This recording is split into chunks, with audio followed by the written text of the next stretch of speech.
Baiklah sobat semuanya, untuk teman-teman pendaftar P3K teknis maupun juga Kemenak, segera login ke akun SSCSN, segera memilih lokasi ujian, kemudian klik simpan. Setelah itu teman-teman bisa mencetak kartu peserta seleksi CASN untuk P3K teknis dan juga Kemenak ya.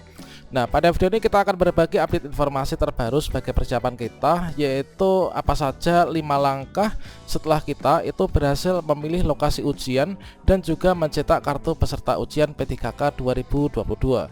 Yang mana disini adalah untuk teman-teman pendaftar P3K teknis dan juga P3K Kemenak, inilah wajib tahu ya.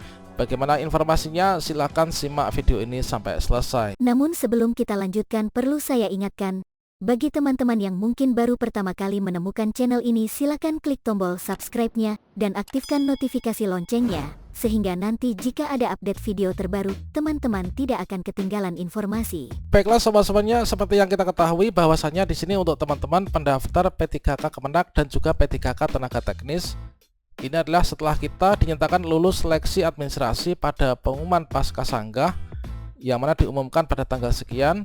Maka saat ini di tanggal 18 sampai dengan tanggal 22 Februari, teman-teman untuk pendaftar P3K teknis ini sudah bisa memilih titik lokasi ujian dan juga mencetak kartu peserta ujian. Nah, berikutnya di sini teman-teman segera login ke akunnya ya, jangan sampai lupa dan juga terlewat. Nah, selanjutnya di sini kita bisa mencetak kartu peserta ujian dengan cara kita login ke akun SSCSN kita. Berikutnya di sini kita akan mendapatkan tampilan yang seperti ini, yang mana di sini setelah sebelumnya kita lulus seleksi administrasi berkas ya di Pascasanggah. Kemudian di sini sebelum memilih titik lokasi ujian, peserta diharapkan memperhatikan yaitu pengumuman instansinya. Misalkan saja di sinilah instansi saya adalah Provinsi Jawa Timur, kemudian kita bisa klik di sini untuk memilih lokasi ujian, kemudian teman-teman setelah itu bisa klik simpan ya. Nah, berikutnya di sini kita setelah mengklik tombol simpan, berikutnya tampilannya seperti ini. Nah, mungkin teman-teman bertanya-tanya kalau misalkan di sini mengapa sekarang ini kok sudah tidak muncul lagi untuk kartu deklarasi sehat ya. Apakah saat ini kita tidak membutuhkan lagi? Nah, maka di sini sesuai dengan yang kita dapatkan juga dari kartu peserta ujian. Setelah teman-teman di sini memilih lokasi ujian, kemudian kita cetak kartu peserta ujian, silakan teman-teman bisa cek sendiri terkait tentang di bagian kartu peserta ujiannya. Nah, di bagian bawah kartu peserta ujian kita mendapatkan informasi baru bahwasanya untuk yang saat ini ketika kita nanti mengikuti seleksi atau seleksi kompetensi ujian P3K, maka di sini untuk di bagian kewajiban untuk mengisi kartu deklarasi sehat dan juga membawanya print out ketika ujian ini sudah tidak ada. Jadi memang sudah nggak diperlukan lagi. Jadi seperti itu teman. Nah, kemudian di sini setelah kita ini mencetak kartu peserta ujian dan juga setelah kita memilih lokasi ujian, tentunya ada hal-hal yang perlu kita lakukan setelahnya.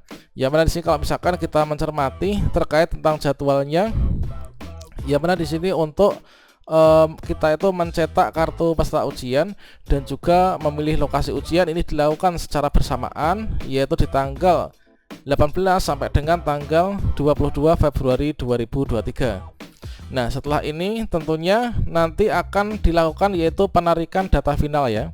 Nah, penarikan data final dari seluruh akun SSCSN untuk pendaftar P3K teknis dan juga Kemenak, yaitu untuk penarikan final dari SSCSN adalah nanti tanggal 23 sampai dengan tanggal 24. Nah, berikutnya di sini nanti akan masuk ke tahap berikutnya, yaitu penjadwalan seleksi. Nah, di bagian penjadwalan seleksi ini nanti kita akan mendapatkan kita itu masuk dalam jadwalnya kapan, kemudian lokasinya di mana. Tentunya sesuai dengan pilihan kita ya. Nah, di sini untuk penjadwalan seleksi ini adalah nanti tanggal 25 Februari sampai dengan 1 Maret 2023. Nah, yang perlu kita lakukan inilah untuk yang pertama di sini.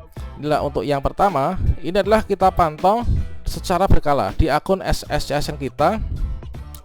Ya, mana nanti di tanggal 2 sampai dengan tanggal 7 Maret 2023 nanti akan diumumkan yaitu yang pertama daftar peserta, kemudian waktu, kemudian juga tempat seleksi. Nah, pada bagian ini nanti ketika teman-teman meskipun saat ini kita sudah bisa memilih lokasi ujian dan juga sudah mencetak kartu peserta ujian, namun kita mendapatkan yaitu tampilan di bagian informasi lainnya di sana itu kan masih kosong ya, yaitu belum muncul untuk kita itu ditetapkan kapan, ditetapkan ujiannya itu di mana dan juga nanti jam berapa per sesinya. Nah, itu nanti kita mencetak kartu peserta ujian lagi, yaitu pada bagian ini. Pada tanggal 2 sampai dengan 7 Maret ini kita login ke akun kita masing-masing lagi. Kemudian di sini yang pertama kita lakukan adalah mencetak kartu peserta ujian. Dan kartu peserta ujian inilah yang nanti akan kita bawa ketika nanti pelaksanaan seleksi kompetensi ya. Nah, berikutnya nanti kita ikut seleksi kompetensi, teman-teman. Nah, ketika kita ikut seleksi kompetensi, maka di sini ada 4 hal yang perlu kita harus pahami dan juga dilakukan. Nah, setelah nanti di tanggal 2 sampai dengan tanggal 7 ini kita mencetak kartu peserta ujian, maka di bagian pelaksanaan seleksi kompetensi kita datang tepat waktu sesuai dengan arahannya. Tentunya di bagian instansi masing-masing teman-teman juga bisa melihat pengumuman resminya nanti untuk ketentuan-ketentuannya itu bagaimana. Nah, di bagian kita pelaksanaan seleksi kompetensi di sini adalah kita harus mematuhi 5 hal ini, yaitu ketika kita datang ke tempat ujian. Ini yang pertama, kita membawa kartu peserta ujian. Ini wajib kita bawa ya ke tempat ujian. Kemudian yang kedua, ini kita wajib membawa kartu identitas diri ya, yang asli, KTP gitu ya, yang tercantum pada kartu ini. Kartu ini maksudnya adalah kartu peserta ujian ini. Terdapat dalam sistem pada saat pelaksanaan ujian. Dan di sini terkait tentang kartu deklarasi sehat ini sudah nggak ada ya. Kemudian yang ketiga, kita wajib menggunakan masker ya. Kita wajib memakai masker yaitu triple atau 3 lapis ditambah dengan masker kain di bagian luar atau double masker dan mengikuti protokol kesehatan selama di lokasi ujian. Yang keempat, kita wajib mematuhi segala peraturan yang berlaku pada saat pelaksanaan ujian. Jadi yang kita lakukan yang pertama adalah mencetak kartu, yang kedua kita ikut ujian sesuai dengan jadwal yang nanti akan tertera setelah kita mencetak kartu di bagian final ini ya, di poin ke-11. Dan berikutnya di sini setelah kita mengikuti ujian, tentunya di sini kita memantau yaitu pengumuman kelulusan ya. Nah, di bagian pengumuman kelulusan ini hal yang penting. Ya benar, di sini untuk asal kita ketahui saja, di bagian pengumuman ini kita harus ketahui yang pertama, untuk kita itu bisa lulus itu ada 2 hal yang harus kita ikuti ya. Yang pertama itu adalah kita harus yaitu lulus PG atau lulus passing grade. Seperti yang kita ketahui bahwa dari Kemenpan RB telah merilis yaitu surat edaran atau Permenpan RB yaitu terkait tentang passing grade ya. Nah, untuk passing grade itu terdiri dari beberapa passing grade yang harus dipenuhi. Passing grade untuk kompetensi teknis, kemudian sosiokultural dan manajerial serta wawancara itu ada PG-nya masing-masing. Yang di sini kita ketika ingin lulus ini yang pertama harus lulus passing grade dulu. Kemudian yang kedua, inilah kita harus mendapatkan nilai ya. Nah, kita mendapatkan nilai yang tertinggi di atas nilai dari kawan-kawan kita. Nah, di sini. Jadi peringkat tertinggi. Kalau misalkan di sini formasinya itu ada 1, kemudian yang mendaftar atau pesertanya itu ada 3, maka nanti akan di-ranking yaitu peringkat 1 ini adalah yang akan mengisi formasi di sini. Nah, selanjutnya di sini juga meskipun nanti diumumkan di sini, ini adalah pengumuman di tanggal 9 sampai 11 April ini adalah masih pengumuman yaitu prasanggah ya. Nanti ada masa sanggah bagi teman-teman yang mungkin di sini tidak lulus passing grade atau mungkin pokoknya tidak lulus ya. Entah itu disebabkan karena nggak lulus passing grade atau nilai kita kurang. Ini adalah kita bisa mengajukan sanggah ya. Pada masa sanggah ini adalah tanggalnya 12 sampai 14. Kemudian nanti jawab sanggah di sini dan kemudian nanti akan ada yaitu pengumuman final ya. Nah, di sini untuk pengumuman kelulusan pasca sanggah diumumkan 27 sampai 29 April. Maka di sini kita pantau. Nah, ini nanti teman-teman yang akan menentukan kita itu lulus atau enggaknya di sini ya.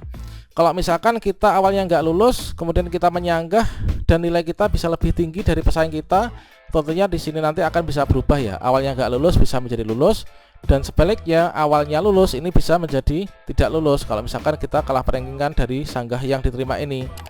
Nah, kemudian bagi teman-teman yang nanti dinyatakan lulus ya dalam pengumuman kelulusan pasca sanggah di tanggal 27 sampai 29 April, maka berikutnya di sini untuk langkah berikutnya ini adalah kita yaitu melakukan pengisian DRH atau mengisi daftar riwayat hidup dan juga pemberkasan secara paperless di akun SSC ASN kita masing-masing. Itu nanti kita tanggal 30 sampai dengan 22 Mei 2023 ya. Setelah itu nanti kita tinggal menunggu saja, nanti akan diusulkan untuk penetapan nomor induk P3K yang biasanya ini akan bisa kita lihat untuk progresnya ya, untuk penetapan nomor induk P3K per daerah per instansi. Demikianlah teman-teman untuk 5 hal yang perlu kita lakukan ketika kita sudah berhasil cetak kartu peserta ujian dan juga memilih titik lokasi ujian. Demikian, wassalamualaikum warahmatullahi wabarakatuh.